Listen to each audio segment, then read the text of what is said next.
My name is Eleanor Whitmore-Ashford. I'm 52 years old. For 3 decades, I was the woman who kept the Ashford empire from falling apart while my family treated me like the furniture. Expensive furniture, well maintained furniture, but furniture nonetheless. My sister Caroline, she was in Geneva, hosting charity galas, wearing Valentino, being photographed. Me. I was in the basement at 3 a.m. fixing the contracts my brother was too lazy to read. She collected compliments. I collected catastrophes. She married well. I worked well. Guess which one got the thank you cards? For 30 years, I showed up. I solved problems. I saved this company from my brother's incompetence more times than I can count. And my reward? A seat at table 23, next to the insurance broker, by the service entrance. They called me the executive assistant. But I was the one who executed everything. Then came the 60th anniversary gala, 400 guests, crystal chandeliers, and my brother in stage announcing that his 24-year-old son, a boy who has never worked a single day in his life, would be the new CEO. And me? I was being retired early to enjoy my garden. They actually said that, my garden. But here's what they didn't know. On the night they tried to throw me out like yesterday's trash, an 87-year-old attorney walked into that ballroom, and he handed me an envelope that proved my grandmother had been watching all along. 51% of the company, hidden for 54 years, left to me. Only me. Grandma saw everything. She saw them use me. She saw them ignore me. And she made a plan. They thought I was the dependable one who would never fight back. They were half right. I am dependable, and I'm about to dependably take everything they thought was theirs. I was invisible for 30 years. Now they're going to wish I'd stayed that way. But to understand why I finally broke, why I was willing to let 30 years of family loyalty go, up in flames, you have to understand the quiet weight of the years that came before. There is a peculiar kind of exhaustion that settles into the bones of a woman who has spent 3 decades being essential but never acknowledged. It is not the tiredness that comes from hard labor, though heaven knows I have labored. It is something deeper, something that accumulates in the quiet moments between phone calls, in the half seconds between solving one crisis and anticipating the next, in the breath you hold when you realize that no one in the room remembers you are there. Executive assistant. Let those words sit with you for a moment. Let them settle into the space between what is said and what is meant. Because in 30 years, I have never simply assisted anyone. I have managed. I have orchestrated. I have salvaged. I have rebuilt.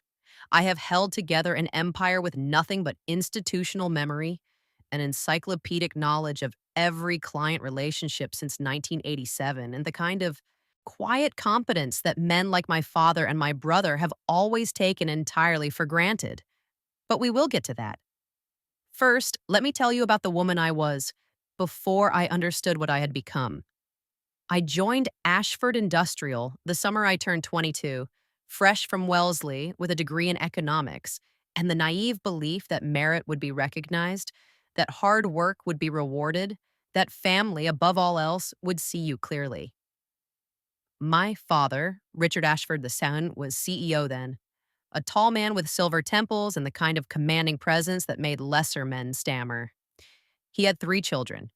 My older brother, Richard III, whom everyone called Trey, my younger sister, Caroline, and me. The middle child, the dependable one. Caroline was beautiful in that effortless way that opens doors before you even knock. She married well at 24 and moved to Geneva, where she hosts charity luncheons and has never, to my knowledge, balanced a checkbook. Trey was the heir, a parent, groomed from birth to take the throne, sent to Exeter, then Princeton, then Wharton. Every advantage, every opportunity, every excuse made for every failure. And then there was Eleanor. Plain Eleanor, with her sensible shoes and her careful notes, and her peculiar talent for remembering things that other people found tedious. Eleanor, who could recall the terms of the Patterson contract from 1993 without consulting the files. Eleanor, who knew that Mr. Yamamoto preferred his tea at precisely 170 degrees and that the Fitzgerald family's shipping concerns were actually a front for their real business in commercial real estate. Eleanor, who understood that old Mr. Pemberton's handshake meant yes, but only if you caught the slight raise of his left eyebrow, which meant he wanted you to counteroffer. You have a gift for details, my father told me once, early in my tenure. He said it the way one might compliment a hunting dog for its nose. Useful, appreciated, not quite human. I smiled and thanked him. I was 23. I still believed that being useful was the same as being valued. The first crisis I solved was in 1996.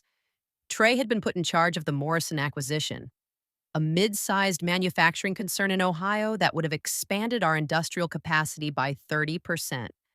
A significant deal, a proving ground for the future CEO. He bungled it spectacularly. I will spare you the tedious details, but the short version is this. Trey failed to read the environmental impact assessments. He failed to notice that Morrison's primary manufacturing facility was sitting on a Superfund site. He failed to understand that the EPA was 6 months away from a cleanup order that would have cost us $40 million in remediation. He failed because he did not read, he did not listen, he did not do the quiet, unglamorous work of due diligence. I found the discrepancy at 11 o'clock on a Tuesday night buried in a footnote of a subsidiary's quarterly report. I had been cross-referencing the environmental permits, something no one had asked me to do, something that was technically outside my purview as a mere assistant, when I noticed the soil contamination readings. I brought it to my father the next morning before the board meeting, where Trey was scheduled to present his triumphant recommendation. My father looked at my findings. He looked at me, and then he said, "I'll handle it." In the board meeting that afternoon, my father announced that he had discovered the environmental liability, that his careful review had saved the company from a catastrophic acquisition. Trey was gently chided for being too enthusiastic, which everyone understood to mean too incompetent. But boys will be boys, and future CEOs must be allowed their learning experiences. No one mentioned Eleanor.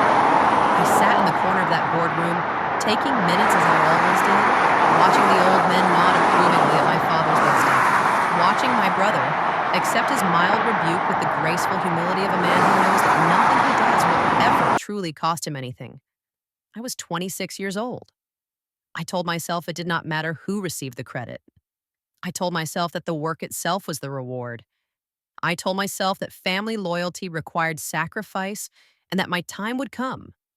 I told myself many things in those early years. Let me tell you about a dinner. It was Thanksgiving, 2003.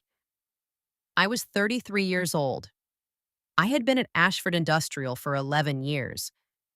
I had by that point quietly prevented no fewer than 4 disasters, restructured the accounts receivable system, personally negotiated the renewal of our 3 largest client contracts, and trained 6 different vice presidents who had been promoted above me.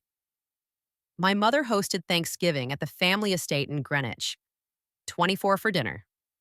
The Ashfords, the extended Whitmore cousins, a smattering of business associates deemed important enough for the family table. I arrived early, as I always did, to help with the arrangements. I checked the place cards. I confirmed the wine selections with the sommelier. I noticed that the centerpieces were slightly off balance and quietly adjusted them before my mother could see. I intercepted a crisis in the kitchen involving an undercooked turkey and made a discreet call to our backup caterer. By the time the guests arrived, everything was perfect. Seamless. The kind of event that appears effortless precisely because someone has labored invisibly to make it so. I wore a navy dress. Appropriate. Understated. I had learned by then not to draw attention. Caroline swept in wearing Valentino, a confection of burgundy silk that probably cost more than my annual clothing budget. She kissed cheeks. She laughed musically. She had just returned from a ski holiday in Gstaad and had stories to tell. Trey arrived with his wife Miranda, a woman of impeccable breeding and limited curiosity. She wore Chanel. She always wore Chanel. I am not certain she knew how to wear anything else. We sat for dinner. I was placed, as always, between my elderly great aunt Prudence, who was deaf in one ear and asked me to repeat everything 3 times, and a business associate of my father's who was more interested in his Bordeaux than in conversation. The talk turned, as it always did, to the company, to business, to the bright future that awaited the Ashford Empire under Trey's eventual leadership. Trey has been doing marvelous work with the Asian expansion, my father announced, raising his glass. The Tokyo office opened last month, ahead of schedule and under budget. Everyone murmured appreciatively. I said nothing. I said nothing because I had been the one on the phone with the Tokyo contractors at 3 in the morning for 6 months. I had been the one who noticed that the original budget projections were based on outdated currency exchange rates. I had been the one who found the discrepancy in the lease agreements that would have cost us an additional $2 million. But Trey had flown to Tokyo for the ribbon-cutting ceremony. Trey had shaken hands with the dignitaries. Trey had his photograph taken in front of the new building with the Ashford name gleaming behind him. And that is what people remember. Not the work, the appearance of work. Halfway through the second course, my mother asked Caroline about her charity gala in Geneva. They spoke for 20 minutes about the guest list, the theme, the ice sculpture shaped like a swan. Then my mother asked Trey about his golf game. His handicap had improved. Everyone was very impressed. Then my mother turned to me and said, "Eleanor, dear, would you check on the dessert course? I think the kitchen may need direction." I excused myself. I went to the kitchen. I directed the dessert course. When I returned, the conversation had moved on. No one had noticed I was gone. I was 33 years old, and I understood something that evening that I had been resisting for years. I was not a daughter at that table. I was not a sister. I was not even a colleague. I was the help. I was the help who happened to share their blood. The years passed. They accumulate differently when you are invisible. My father retired in 2011. Trey became CEO, as everyone had always known he would. There was a ceremony. There were speeches. My father spoke movingly about legacy, about the sacred trust of family enterprise, about the next generation of Ashford leadership.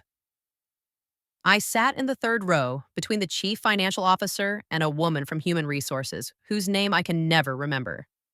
Trey thanked his father. He thanked his wife. He thanked his Princeton roommate who had become the company's general counsel. He thanked God in that vague way that wealthy men do when they wish to appear humble. He did not thank me. Why would he? I was merely the person who had prepared his transition documents, the person who had briefed him on every pending contract, every difficult client relationship, every skeleton in every closet, the person who had spent 6 months ensuring that his ascension would be smooth, that there would be no surprises, that the empire he was inheriting would be as stable and secure as it had ever been. I was merely the person who made him look competent. After the ceremony, my mother found me by the refreshment table. "You should be very proud," she said. "You've done so much to support your brother." "Thank you, Mother." "It's a shame, really." She straightened my collar, a gesture that made me feel 12 years old. "If you'd been a man, you might have been quite useful in a leadership role, but these things work out as they should." She patted my cheek and walked away to congratulate her son. If you have ever been the one who did all the work while someone else took credit, if you have ever sat in a room where your contributions were invisible, where your labor was assumed, where your value was measured in your willingness to disappear, then I want you to comment the word visible below. Because this story is for you. This story is about what happened happens when the invisible woman decides to be seen. For 11 more years, I continued. I continued because continuity was what I knew, because the company was in some fundamental way mine, even if no one recognized it, because every client relationship I had built, every system I had implemented, every crisis I had averted, was woven into the fabric of Ashford Industrial like threads in a tapestry. To leave would be to abandon my own creation. And because, I must be honest, I did not know who I would be without it. What is a workhorse without the plow? What is a shadow without the object that casts it? These are the questions that keep invisible women tethered to their invisibility. Trey's leadership was predictably adequate, not brilliant, not disastrous, the kind of middling, kind competence that comes from having good people around you, and the wisdom, or perhaps the laziness, to let them do their jobs. I ran the operations. I always had. The difference was that now I reported to my younger brother instead of my father, and Trey was considerably less interested in the details than our father had been. He preferred the ceremonial aspects of leadership, the client dinners, the golf outings, the industry conferences where he could shake hands and be photographed and feel important. The actual work, the contracts, the negotiations, the personnel decisions, the strategic planning that he left to me. "You're so good at this, Eleanor," he would say, dropping a stack of documents on my desk. "I don't know what I'd do without you." I would smile. I would take the documents. I would solve whatever problem he had created or inherited or failed to notice. I was 40, then 45, then 50, and then in the spring of my 52nd year, I began to notice changes. Little things at first, meetings I was not invited to, emails I was not copied on, a certain coolness from the junior executives who had always treated me with deference, a sense, impossible to articulate but unmistakable, that the ground beneath me was shifting. In June, Trey hired a chief of staff, a young woman named Brittany with an MBA from Stanford, and the kind of aggressive confidence that comes from never having been doubted. "She'll be handling some of the operational oversight," Trey told me, "freeing you up to focus on other things." "What other things?" He waved his hand vaguely. "Special projects, legacy documentation." "You've been here so long, Eleanor. Your institutional knowledge is invaluable. We should be capturing that somehow." I understood immediately what he meant. I was being archived, cataloged, prepared for storage. I was being made obsolete. Over the following months, I watched Brittany assume my responsibilities one by one. Client. Relationships I had built over decades were transitioned to her management. Systems I had implemented were modernized beyond recognition. The junior staff, sensing the change in winds, began directing their questions to her instead of me. I said nothing. I observed. I waited. Because I have learned over 30 years that the most important information is often found in what people choose not to say.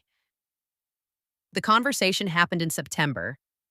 Trey called me into his office, my father's old office, the same mahogany desk, the same portrait of our grandfather on the wall, and gestured for me to sit. Brittany was there. So was Harold Chen, our head of human resources.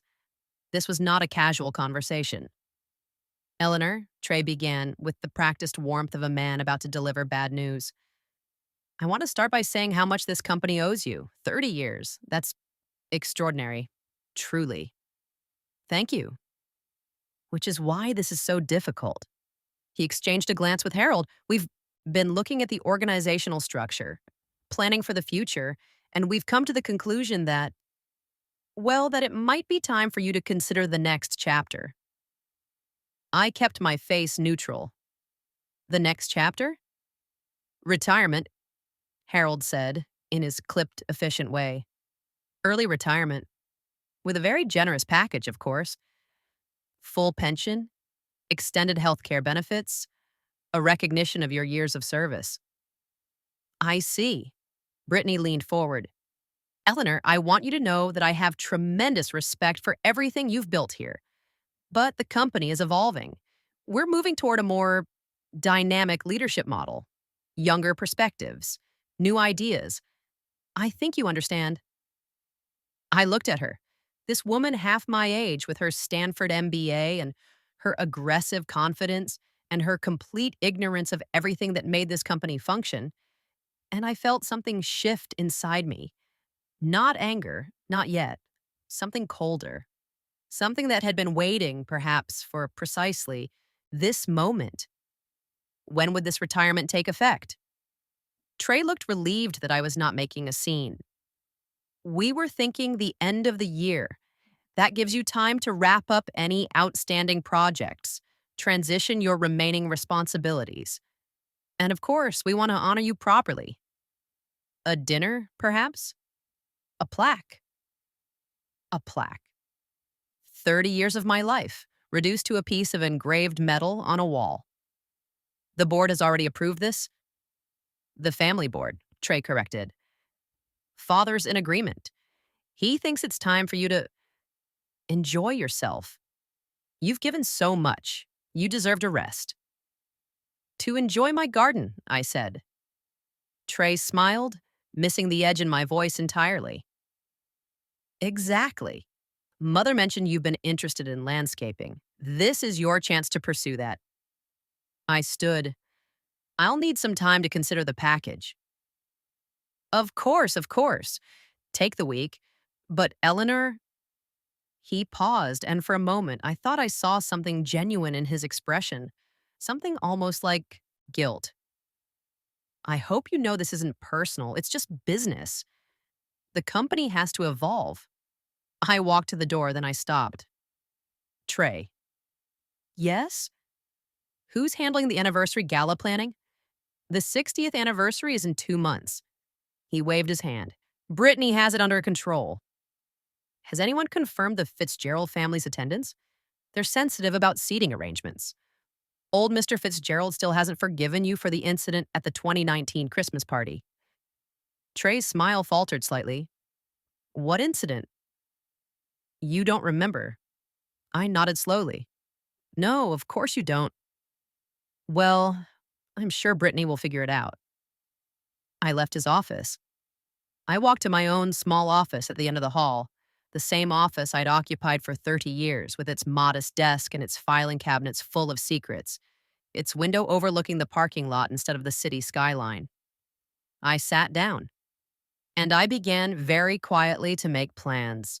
The 60th anniversary gala of Ashford Industrial Holdings was held on the third Saturday of November in the grand ballroom of the Whitmore-Ashford Foundation building downtown.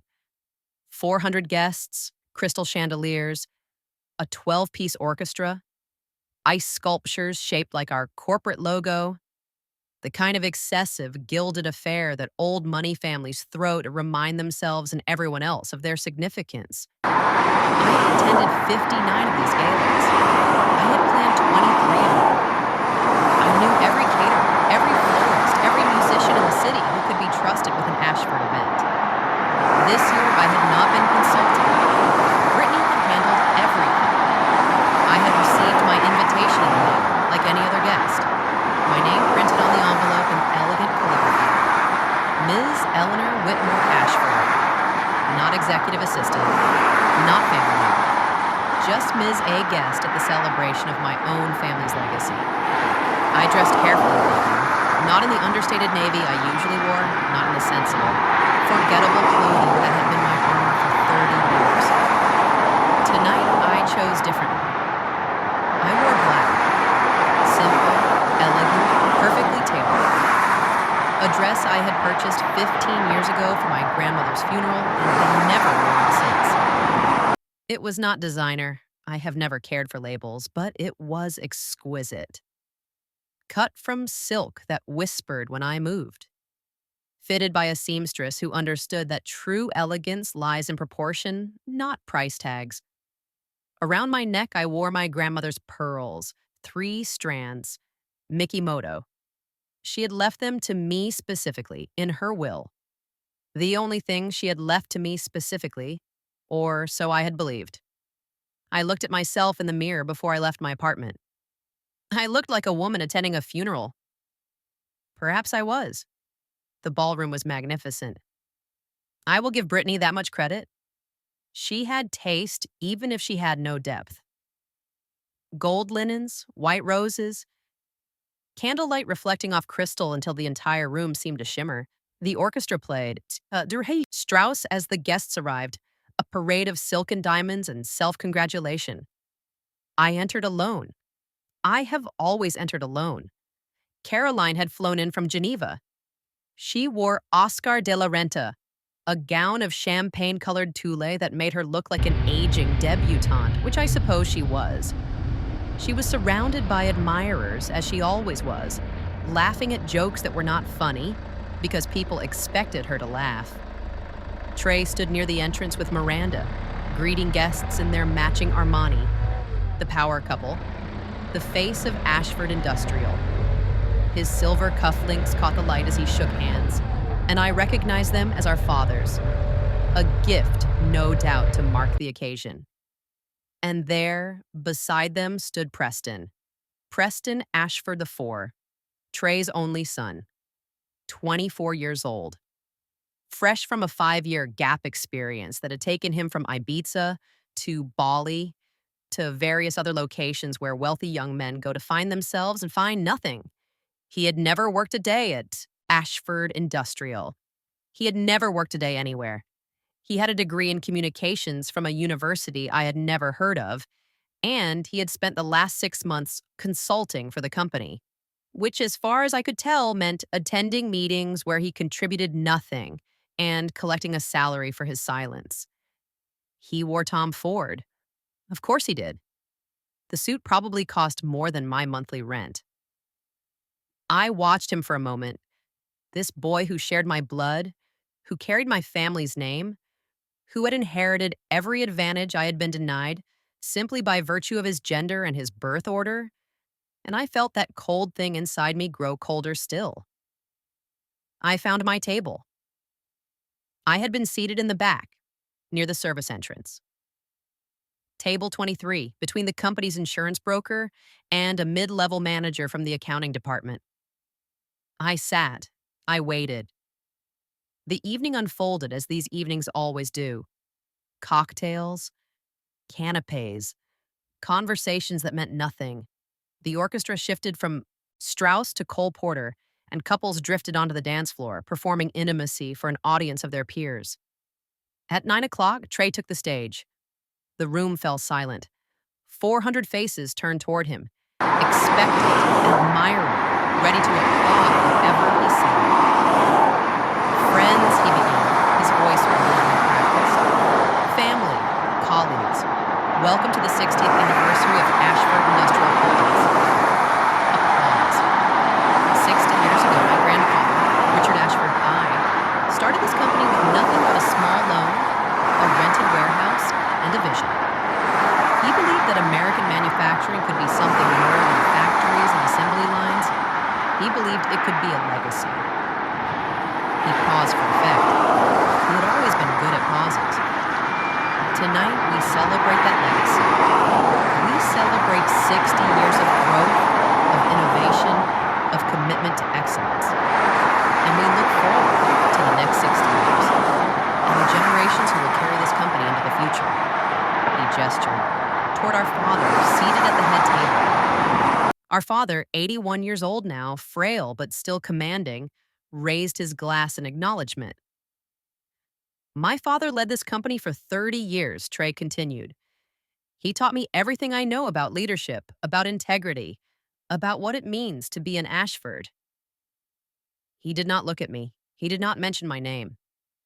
And now, as I look toward my own retirement, a murmur rippled through the crowd. This was news. I am proud to announce the next chapter of our family story. Ladies and gentlemen, I am honored to introduce the future of Ashford Industrial Holdings. My son, your next CEO, Preston Ashford IV. The room erupted in applause. Preston bounded onto the stage with the eager energy of a golden retriever, grinning and waving as if he had accomplished something, as if this moment had been earned rather than gifted. I sat very still at table 23. I watched my nephew, this boy who could not name three of our major clients, who did not know the difference between accounts receivable and accounts payable, who had once asked me what fiduciary meant, accept the mantle of leadership that should have been mine. And then Trey said the words that changed everything. This transition also marks another change. After 30 years of dedicated service, my sister Eleanor will be retiring at the end of this month. Eleanor, would you stand? A spotlight found me in the back of the room. 400 faces turned to look at the invisible woman. Eleanor has been the backbone of this company for 3 decades, Trey said, his voice thick with manufactured emotion. She has been our institutional memory, our steady hand, our everything, really. And while we will miss her terribly, we know she's earned the chance to finally enjoy her garden. Laughter. Polite, dismissive laughter. To Eleanor, Trey raised his glass. Thank you for your service. The room raised their glasses. They drank to my service. Then they turned back to Preston, to the future, to the shiny new thing that had captured their attention. I remained standing. I did not sit down. And that is when the doors at the back of the ballroom opened. I had known Walter Pemberton for 41 years. He had been my grandmother's attorney, her personal attorney, not the family's. A distinction that mattered more than anyone in that room understood. He was 87 years old now, stooped and slow, but his mind remained sharp as a scalpel. He walked into that ballroom with the careful dignity of a man who knows the weight of the document in his briefcase. Beside him walked a younger woman, his granddaughter, I learned, who had taken over his practice. She carried a leather portfolio embossed with the Pemberton family crest. The room fell silent. Not the polite silence of attention, but the confused silence of disruption. This was not on the program. This was not part of the plan. Trey frowned from the stage. Walter, what is this? Walter Pemberton did not answer him. He walked slowly, deliberately toward me. He stopped at table 23. Eleanor, he said, his voice pouring in the sudden quiet. Your grandmother asked me to deliver this to you on the occasion of your retirement from Ashford Industrial Holdings. She made me promise. She said you would know what to do with it. He nodded to his granddaughter, who opened the portfolio and withdrew a single document. Yellow with age, typed on a manual typewriter. Dated March 15th, 1970. A stock certificate. Series A preferred shares. Ashford Industrial Holdings, 51% of the company. Issued to Eleanor Whitmore in trust for her granddaughter, Eleanor Whitmore-Ashford, to be delivered upon the occasion of her departure from the company, voluntary or otherwise.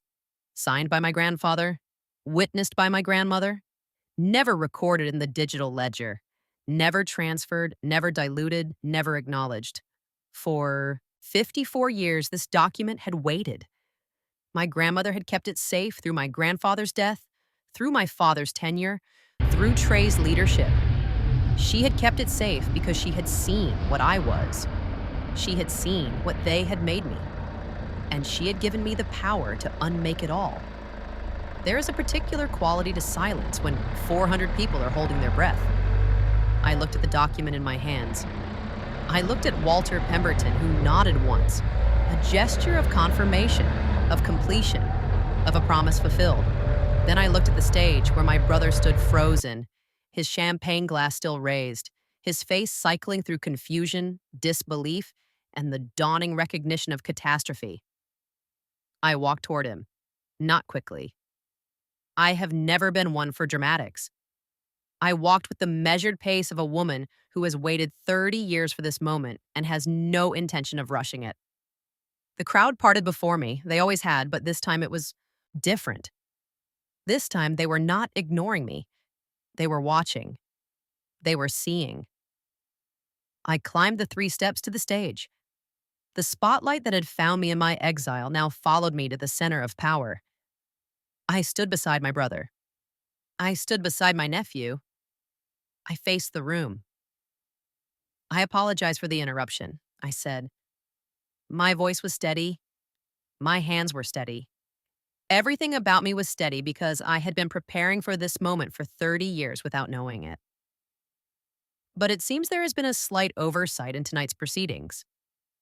Trey found his voice. Eleanor, what is this? What document is that? I handed it to him. I watched his face as he read it. I watched the color drain from his cheeks. I watched his hands begin to tremble. This can't be real, he whispered. It was witnessed by grandmother's attorney, filed with the original incorporation documents. It simply was never digitized when the company modernized its records in 1998. I paused. An oversight. I'm sure. After all, who would think to look for a stock certificate that was held in trust for 30 years? But it means, I said calmly, that I am the majority shareholder of Ashford Industrial Holdings. It means that any decision regarding leadership of this company requires my approval. It means that the announcement you just made about Preston, about my retirement, is null and void unless I choose to ratify it. Preston stepped forward, his face flushed with confusion and the beginnings of outrage. You can't do this. This is my company. Your father promised you something that was not his to give. I turned to face him fully. This boy, this child, this hollow vessel they had chosen to lead my family's legacy. Tell me, Preston, what was our revenue last quarter? He blinked. What? Revenue? Last quarter? Surely the future CEO of a 60-year-old industrial holdings company knows the basic financial metrics of the enterprise he's about to inherit. Silence. Who is our largest client? What percentage of our business comes from international contracts? What is the current status of the Yamamoto negotiation? And why did I recommend we delay signing until February? More silence. You don't know. I nodded slowly. Of course you don't. You have never known. You have never needed to know because you were born into a family that valued your presence over your competence. A family that saw my labor as something to be consumed, not compensated. A family that looked at me for 30 years and saw nothing but an assistant.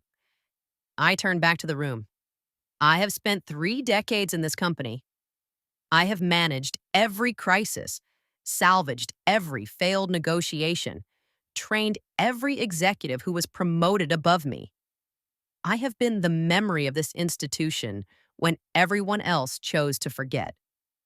I have been the shadow that kept the empire standing while others stood in the light and accepted the applause. My voice did not rise. I did not need it to. And when I was no longer convenient, when my knowledge became a reminder of everything they did not know and did not care to learn, they decided I should retire. To my garden, to my irrelevance, to the quiet disappearance of a woman who had served her purpose. I looked at my father, seated at the head table, 81 years old, frail, his face a mask of shock. Did you know, Father? Did you know what grandmother had done? He did not answer. He did not need to. I could see it in his eyes. The recognition, the guilt, the understanding that his mother had seen through him long before I ever did. She knew, I said softly. Grandmother always knew. She watched you overlook me. She watched Trey use me. She watched this family treat me as furniture, useful, necessary, utterly invisible. And she made a plan. Because she understood something that none of you ever did. I held up the stock certificate. She understood that the dependable one is not the weak one. The invisible one is not the unimportant one. The woman who does the work, who actually does the work, is the woman who holds the power. You simply fail to notice because you never thought to look. The next 30 minutes were a masterclass in the architecture of power. I had spent 30 years watching how this company operated. I knew every relationship, every debt, every secret. I knew which board members were loyal to the family and which were loyal to their own interests. I knew which executives were competent and which were merely connected. I knew where the bodies were buried because I had been the one holding the shovel. Trey tried to challenge the validity of the document. I produced the original incorporation papers, which Walter Pemberton's granddaughter had thoughtfully brought along, showing my grandmother's signature as a founding partner, a detail that had been conveniently omitted from the company's official history. My father tried to claim that the shares had been implicitly transferred during the estate settlement after my grandmother's death. I reminded him that grandmother's will had been very specific. Any assets held in trust were to remain in trust until the conditions of delivery were met. My retirement was the condition. The document was now legally mine. Preston tried to threaten me with lawyers. I smiled and suggested he consult the company's general counsel, who happened to be standing in the corner of the ballroom, looking as though he wished he were anywhere else. I then politely reminded Preston that I had personally managed the last 3 legal disputes this company had faced, and I knew exactly which law firms we could afford to fight and which we could not. One by one, I dismantled their objections. Not with anger, not with vindication, with facts, with history, with the accumulated knowledge of 3 decades spent watching everything and being watched by no one. By 10 o'clock, it was over. The board members present, 7 of the 12, had acknowledged the validity of my claim. The remaining 5 would be contacted in the morning. A formal shareholder meeting would be convened within 30 days to ratify the transfer of controlling interest. In the meantime, I was the de facto leader of Ashford Industrial Holdings. I had not planned to make any immediate changes. I am not, despite what my family may believe, a vindictive woman. But there was one matter that required immediate attention. The announcement about Preston's appointment is rescinded, I said to the room, effective immediately. Any press releases prepared for tonight will be held pending review. Preston's face crumpled. For a moment, just a moment, he looked like a child who had been promised a toy and then watched it given to someone else. I almost felt sorry for him. Almost. The gala ended quietly after that. The guests dispersed with the shell-shocked murmurs of people who had witnessed something they would be discussing for years. The orchestra packed their instruments. The caterers cleared the tables. The ice sculptures melted into puddles of ordinary water. I remained in the ballroom as it emptied. I stood at the window, looking out at the city lights, feeling the weight of what I had done settle around me like a garment I had finally grown into. Trey found me there. He looked older than he had that morning, diminished somehow, as if the revelation had physically reduced him. Eleanor. Trey. I don't understand how this happened. No, I agreed. You wouldn't. He moved to stand beside me. For a long moment, we simply looked out at the city together. The city our grandfather had helped build. The city our family had shaped for 60 years. What happens now? He asked finally. Are you going to destroy everything? Fire everyone? Burn it all down? I considered the question. I thought about 30 years of being overlooked. 30 years of doing the work while others took the credit. 30 years of being told I was useful but never valuable. Necessary but never important. Skilled but never leadership material. I thought about what destruction would feel like. The satisfaction of dismantling something that had dismissed me. And then I thought about my grandmother. About grandmother Eleanor.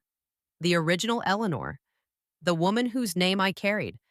The woman who had built this company alongside her husband and then watched her own sons forget her contribution. She had not destroyed anything. She had planted a seed and waited for it to grow.